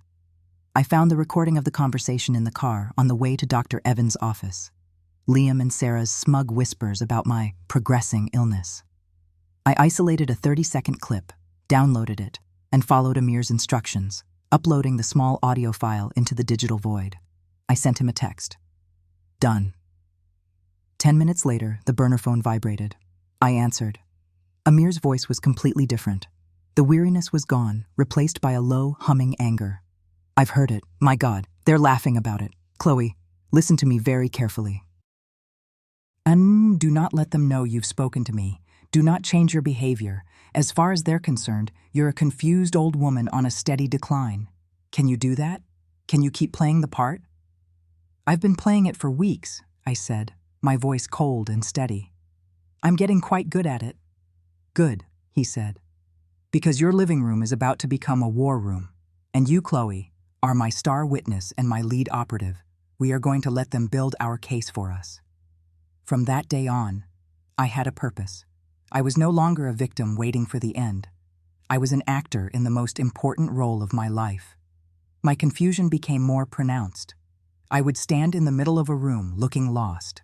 I'd call Liam by his father's name. I would start a story and trail off midway, shaking my head in frustration. It was exhausting, but it was also empowering, and it worked beautifully. Their guard dropped completely. They began to speak openly, believing I was incapable of processing their words. They discussed lawyers, financial advisors, and timelines for the guardianship hearing right in front of me as I sat in my armchair, seemingly lost in a daytime television show. Every word was captured. Every detail was fed to Amir via late-night texts and secure file drops. Amir became my director, my digital handler. Chloe, tomorrow, try to bring up their spending, he'd instructed me over the phone one night. Act worried, Ask them if they're being careful with the allowance they give you. Let's see if we can get them to talk about the larger estate. The next morning, I found Sarah in the kitchen, scrolling through a catalog for what looked like designer furniture. The camera in the smoke detector above the island had a perfect view. "Sarah, dear," I began, wringing my hands. "That little bit of money you give me each week, it seems to go so fast. Are we being careful?" David always said to be careful. Sarah looked up from her catalog, an annoyed expression flashing across her face before being replaced by her customary condescending pity. "Oh, Mom, you don't need to worry your pretty little head about money. That's what Liam and I are for. We're handling the big picture."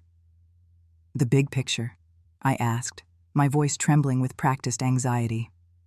"But it's my money, isn't it? From David?" This was the moment Liam chose to walk in. He'd overheard, and he was irritated. My feigned incompetence was useful, but my questions about money clearly touched a nerve. "Mom, we've been over this," he said sharply, his patience wearing thin. "It's not your money in the way you think. It's the family's legacy. It's for something important, something you wouldn't understand." "But what could be more important?" I pressed, letting a tear well in my eye, just as Amir had coached me. "David worked his whole life for that." That's when he snapped. The pressure of the deception, the frustration with my persistent and to him senile questions, it all boiled over. "For God's sake, Mother," he yelled, his face flushing red. "It's not for new drapes or garden supplies. It's for Elysian vistas. It's for our future, a future free of all this. This decay, it's what Dad would have wanted. He was a visionary, and this is his vision. That money is our ticket." He stood there, panting, his chest heaving. Sarah looked horrified, not because of what he'd said, but because he'd lost his temper. I just looked at him, my face a mask of wounded fear. Inside, I was triumphant. I could almost hear the click of the camera, the whir of the hard drive. We had it, a full confession, born of arrogance and rage. The money shot. That night, as I was archiving the day's recordings on the Guardian's server, my cursor hovered over a directory I hadn't noticed before. It was separate from the camera logs, tucked away in the system's root folder. It wasn't encrypted like the rest of the server access, but the directory itself was locked. The name was simple, stark, and sent a shiver down my spine. Testament. I tried to open it. Password required. My mind raced. A testament. A will. David's final words. I typed in the passwords that had become a sad litany of my life. Our anniversary. My birthday. His birthday. Liam's birthday. The company name. Nothing. The folder remained sealed. A final secret from a man who was full of them. What was inside? Was it the key to my salvation? A message of love? Or was it something else?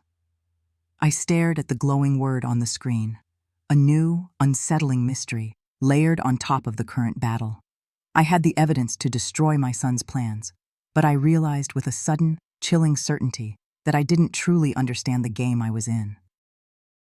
David, my brilliant, distant, controlling husband, had left one last puzzle box behind, and I had a terrible feeling that its contents would change everything.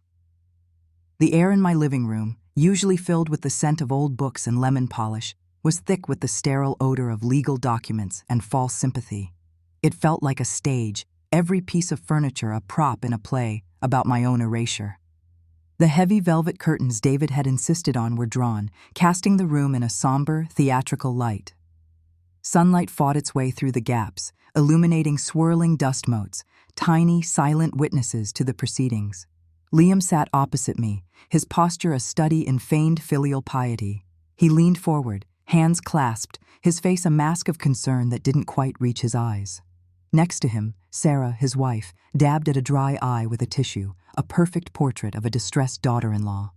Their lawyer, a man named Mr.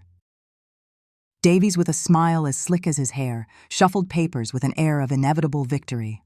Across from them, the Honorable Judge Anya Sharma sat at the large oak dining table we had dragged into the center of the room.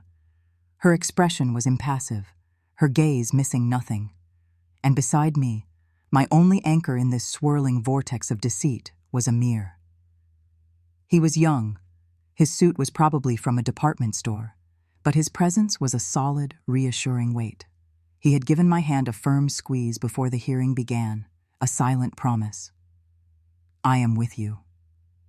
"Your Honor," Mr. Davies began, his voice smooth as honey. "We are here today, not out of malice, but out of profound love and concern for my client's mother, Mrs. Chloe Thompson." He gestured toward me. I made myself smaller in my armchair, pulling my shawl tighter, letting my gaze drift around the room as if I were lost. I had practiced this. The slight tremor in my hand, the vacant stare, the delayed responses. I had become the woman they believed me to be. Over the past year, Davies continued, Liam and Sarah have witnessed a significant and heartbreaking cognitive decline. Incidents that, in isolation, might seem minor, but together paint a deeply troubling picture. Liam cleared his throat, taking his cue. "It started with little things," he said, his voice laced with manufactured sadness. "Forgetting appointments, misplacing her keys, then it got worse. A few months ago, we found the gas stove had been left on all night. We were lucky the house didn't burn down. A lie. A complete fabrication. I remembered that night perfectly. Sarah had been cooking and received a frantic call from her sister. She had run out, leaving the burner on low under an empty pot. I was the one who found it, the smell of scorching metal filling the kitchen. I was the one who turned it off. But in their narrative, I was the forgetful, dangerous one." "And then there was her birthday," Sarah chimed in, her voice trembling artfully. "Her 68th birthday. We had a whole day planned, but she didn't seem to remember it at all. She was confused, agitated. She insisted it wasn't her birthday. To see your own mother, to see her not even recognize such a special day." She trailed off, burying her face in her tissue. The memory of their Instagram post, the picture of them clinking champagne glasses with the caption, "A much-needed family celebration," flashed in my mind. The bitterness was a physical taste in my mouth, but my face remained a placid, confused mask. Mr. Davies nodded grimly. "These incidents prompted my clients to seek a professional opinion. They arranged a consultation with Dr. Alistair Evans, a respected neurologist specializing in memory care. He produced a bound report. Dr. Evans' findings, which I am submitting as Exhibit A, are conclusive. Following a thorough examination and a series of cognitive tests, he has diagnosed Mrs. Thompson with early to mid-stage Alzheimer's disease. His professional recommendation is unequivocal. For her own safety and well-being, Mrs. Thompson requires full-time supervised care and a legal guardian to manage her affairs. The judge accepted the report, her eyes scanning the first page. "And you, Mr. Thompson, are petitioning to be that guardian." "Yes, Your Honor," Liam said, his voice thick with sincerity. "I want to ensure my mother receives the best care possible. We've already found a wonderful facility, Elysian Vistas. It's the best. We just want to protect her and her assets. She worked her whole life, David, my father, worked his whole life. We can't let it be squandered or fall prey to scam artists who target the elderly." The hypocrisy was so profound it was almost breathtaking. To use the fortune they planned to steal for their digital cult as a reason to steal it in the first place. My blood ran cold, but I focused on the pattern of the Persian rug, tracing the intricate designs with my eyes, playing the part of a woman whose mind was already gone. Judge Sharma turned her gaze to me. It was a sharp, intelligent gaze, and for a terrifying moment, I thought she could see right through my facade. "Mrs. Thompson?" she said, her voice softer than it had been with the lawyers. "Mrs. Thompson, do you understand what is happening here?" I blinked slowly. I looked at Liam, then at Sarah, a flicker of what I hoped looked like confusion on my face. "Liam?" I said, my voice a frail whisper. "Are we going somewhere?" Sarah let out a small, tragic sigh. Liam reached across the space between us, his hand patting my knee in a condescending gesture of comfort. "It's all right, Mom. We're taking care of everything." "Mrs. Thompson," the judge pressed gently. "Your son is asking the court to grant him legal control over your finances and your personal decisions. Do you have anything you would like to say about that?" This was it. The moment. The precipice. I could feel a mere stillness beside me, a silent hum of readiness. Liam and Sarah leaned back ever so slightly, confident in their victory. Their lawyer was already organizing his papers for a triumphant exit. They were all waiting for me to say something nonsensical, to prove their point for them, to hand them the keys to my life on a silver platter. I took a slow, deliberate breath. I let my slightly trembling hands fall into my lap. I straightened my back, inch by inch, feeling the strength return to my spine. The shift was subtle, but I saw Judge Sharma's eyebrows lift a fraction of an inch. I lifted my head and met her gaze directly. The fog of confusion I had so carefully cultivated vanished from my eyes. My voice, when it came out, was not the reedy whisper of a moment ago. It was clear, calm, and resonant in the suddenly silent room. "Yes, Your Honor," I said. "I have quite a lot to say, but first, I'd like to show you something." A ripple of confusion went through the room.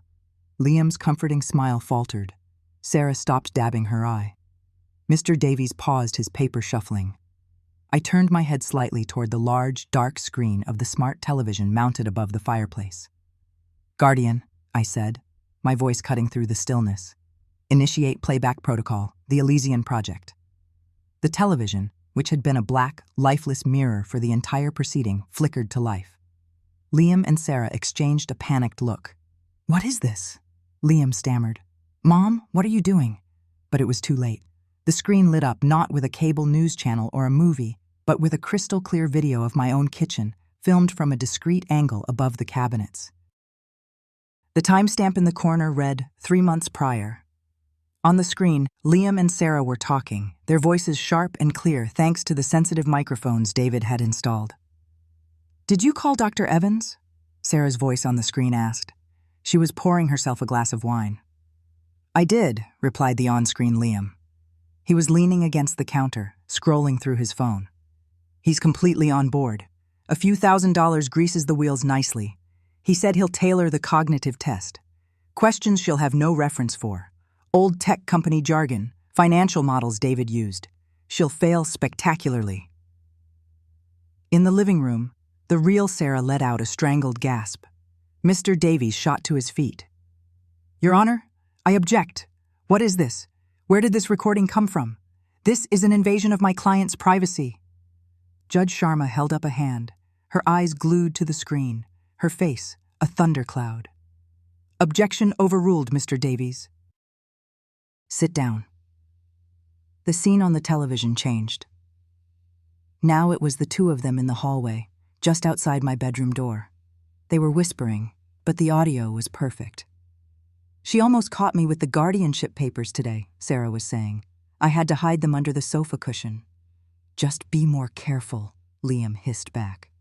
"A few more weeks and it won't matter. Once we have control, we can move her to a standard facility, a cheap one. The real money is for vistas. It's what Dad would have wanted." "Did you see her face today when I mentioned her birthday?" Sarah said, a cruel little laugh escaping her lips. "Utterly clueless, like a child. It's almost too easy." The color had drained completely from Liam's face. He looked as if he'd been punched in the stomach. Sarah was staring at the screen, her mouth hanging open in horror, the charade of the grieving daughter dissolving into the stark reality of a caught conspirator. The video cut again. This time, it was a phone call, Liam's voice on speakerphone, so clear it was as if he were speaking in the room with us. "No, Maya, Grandma doesn't understand," Liam's voice said patiently. "It's a place for a new beginning, a digital eternity. It's where Grandpa David is waiting for us.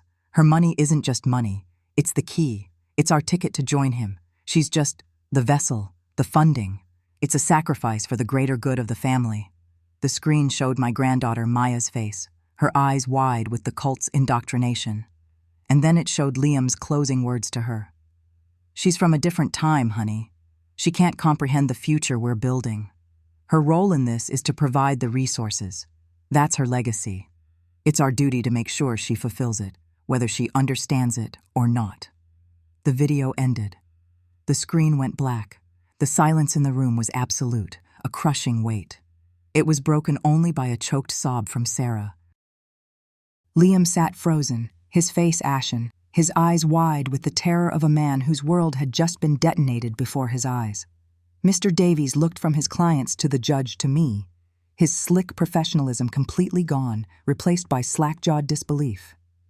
Judge Sharma slowly turned her head from the television to Liam and Sarah. Her expression was one of controlled, icy fury. "Mr. Davies," she said, her voice dangerously quiet, "before I consider charges of perjury, conspiracy to commit fraud, and elder abuse against your clients, do they have anything to say in response to the Elysian Project?" Liam opened his mouth, but no sound came out. He looked at me, and for the first time, I saw not a manipulator, but a cornered, pathetic man. But I wasn't finished. The greatest betrayal was yet to be revealed. The wound they had inflicted was deep, but I knew its poison had a source, a root that went far deeper than their simple greed. I held up a hand. "One more thing, Your Honor," I said, my voice steady. The room's attention snapped back to me. "Guardian," I commanded, my tone leaving no room for argument. "Access secured folder, testament." On the screen, a password prompt appeared. A single, blinking cursor. Liam looked confused, his mind unable to process this new development. I leaned forward, my voice dropping into the charged silence, each word a perfectly polished stone of truth. Password: the unwitting angel investor. The password was accepted. A new video file began to play. The image that filled the screen made my own breath catch in my throat. It was David, my late husband. He was sitting in his study, not long before his final illness took hold. He looked healthy, vibrant, and he was smiling, but it wasn't the warm smile I remembered. It was the smile of a CEO who has just closed a monumental deal. He was looking directly into the camera he had hidden in the bookshelf, the very same one that was part of the system I was now using. He was speaking to me from the past, as if he knew this day would come. "Hello, Chloe," he said, his voice calm, rational, and utterly chilling. "If you're seeing this, it means you've been more resourceful than I anticipated.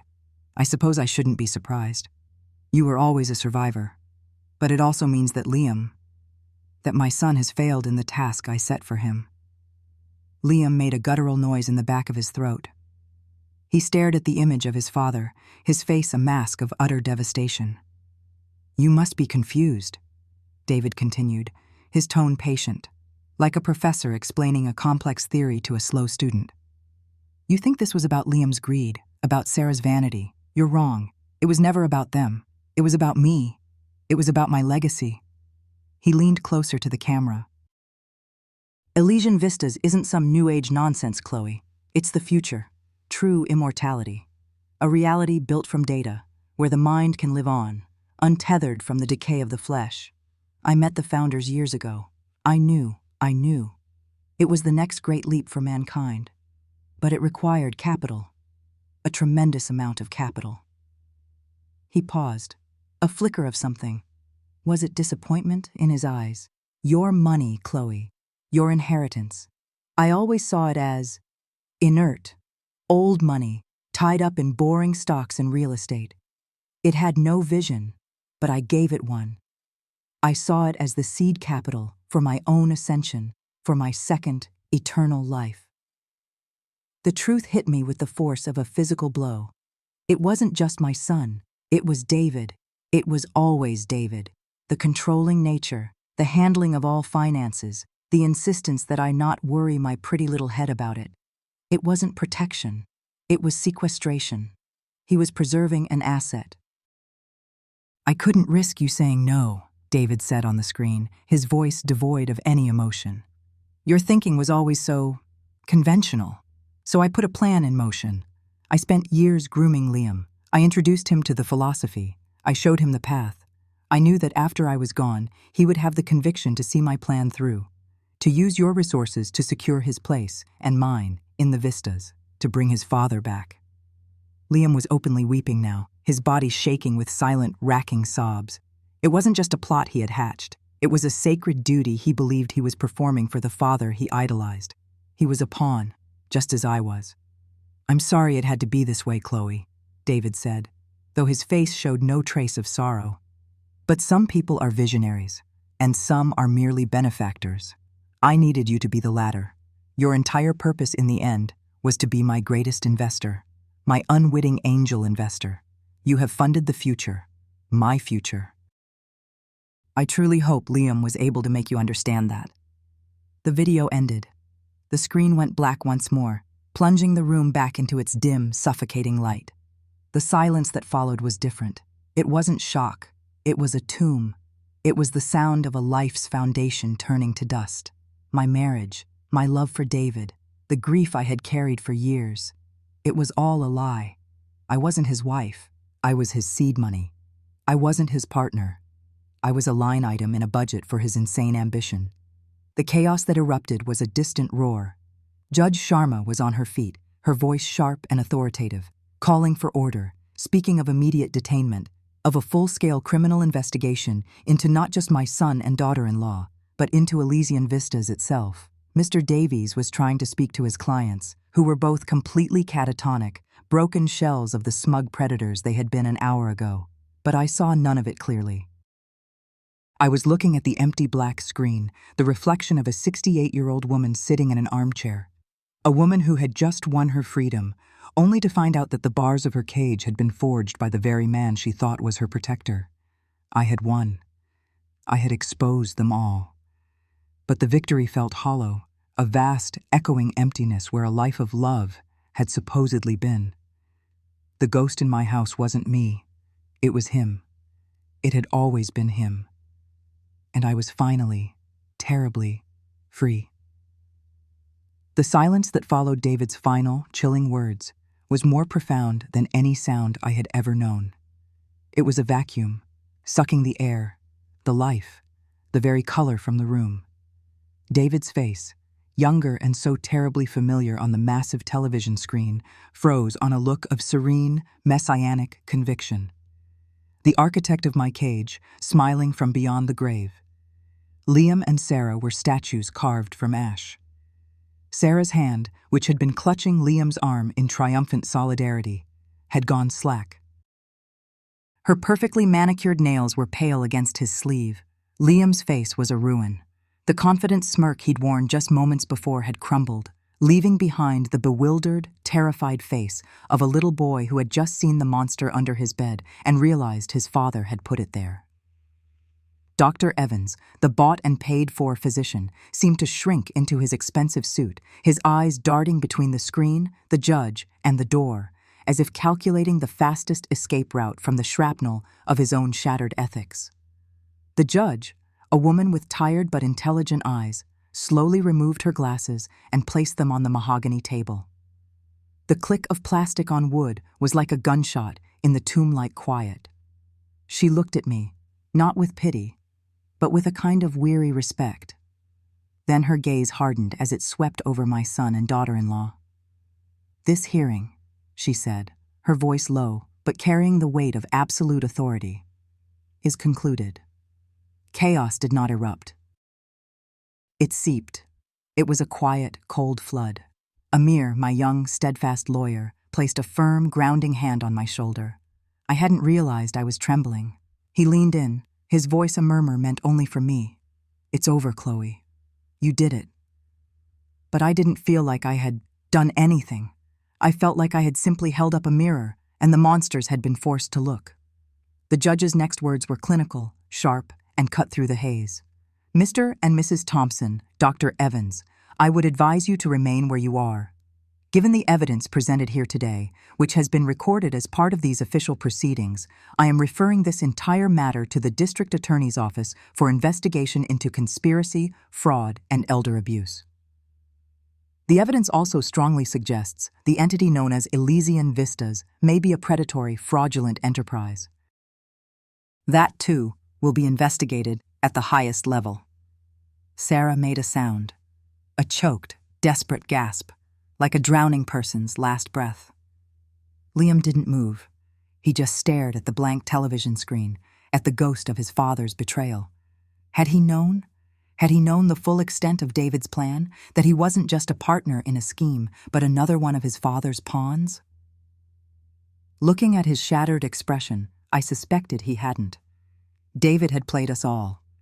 In the days that followed, the house became a morgue of my old life. The oppressive silence of being ignored was replaced by a new kind of quiet, a clean, hollow, echoing silence. It was the sound of space, the sound of freedom. For the first time in decades, the air didn't feel recycled, heavy with unspoken resentments and cloying deceptions. It tasted fresh. My legal team, led by Amir, moved with swift efficiency. They spoke of lawsuits, of damages, of pressing charges to the fullest extent of the law. They wanted retribution. Justice, they called it. They laid out a path for me that would see Liam and Sarah facing years of legal battles, public humiliation, and potential prison time. It was everything a person in my position was supposed to want. Revenge, served cold and in a courtroom. We sat in the same living room where I had been condemned. Now it was my war room. Charts and legal documents covered the coffee table where Sarah's fashion magazines used to lie. "We can utterly destroy them, Chloe," one of the senior partners said, his eyes gleaming. "We have them on everything. The recorded conversations, the doctored medical reports, the financial statements. They won't have a leg to stand on." I listened, nodding, but my mind was elsewhere. I kept seeing Liam's face when David's video played, the utter collapse. I saw the ruin of a son who had worshipped a phantom, a man who had built his entire identity on the approval of a father who saw him as nothing more than an instrument. To crush Liam now felt less like justice, and more like stepping on a man who was already broken. It would be an act of rage, and I was so very tired of rage. Rage had been the fuel in this home's furnace for years. I wanted to let the fire die out. "No," I said quietly. The lawyers stopped talking. Amir looked at me, a question in his eyes. "No?" the senior partner repeated, confused.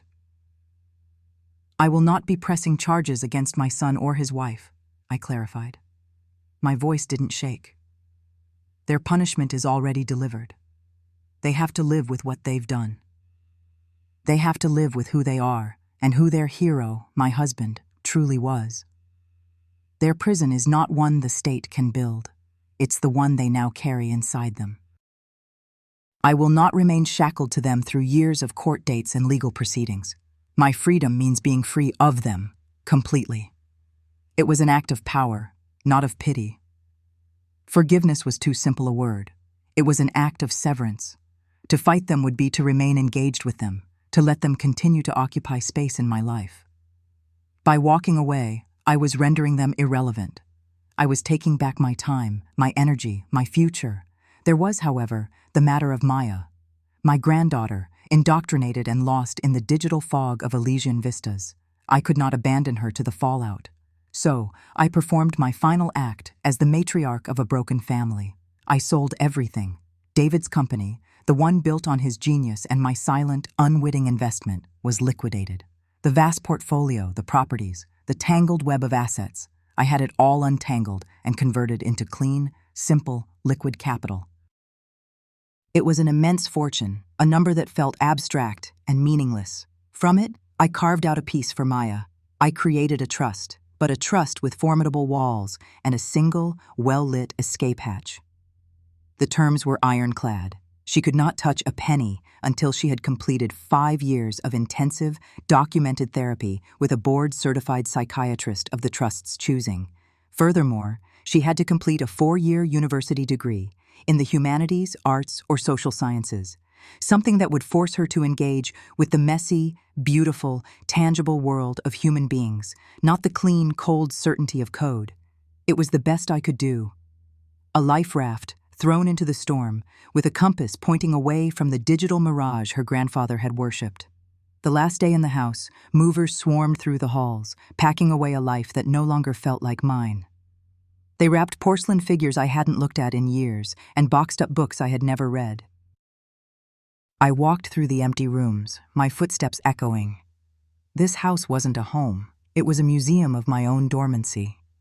I packed a single suitcase, a few simple clothes, a collection of poetry, and a framed photo of me as a young woman, long before I met David, my eyes bright with a future I couldn't have imagined. I left everything else behind, the designer clothes, the jewelry, the art. It was all part of the costume I had worn for decades. On the gleaming, empty kitchen island, I left a simple, unsealed envelope.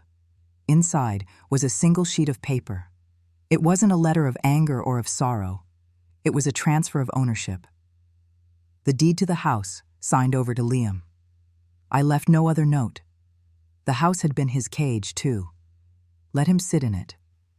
Let him decide whether to live in the ruins or tear them down. My final act was not to punish, but to release. Myself, most of all. I didn't look back as the taxi pulled away. I didn't need to. There was nothing there for me. The salt spray on my face felt like a baptism. The air was warm, thick with the scent of tropical flowers and the deep, rhythmic sigh of the ocean. My new home was a small, simple apartment with a wide balcony that overlooked a real, infinite turquoise vista. Not a simulation, not a promise, a reality. I stood there, gripping the railing, and watched the sun dip below the horizon, painting the sky in strokes of orange and violet. There was no ghost of David here, no echoes of Liam's resentment or Sarah's ambition. There was only the sound of the waves, a sound as old as time itself, and the feeling of my own steady heartbeat. For 68 years, I had been a wife, a mother, a widow, a victim, a target, a silent partner, an unwitting investor, a pawn in a game I never knew I was playing. Now, standing before an ocean that asked nothing of me, I was finally, simply, myself. The vista was unwritten, and the pen was in my hand.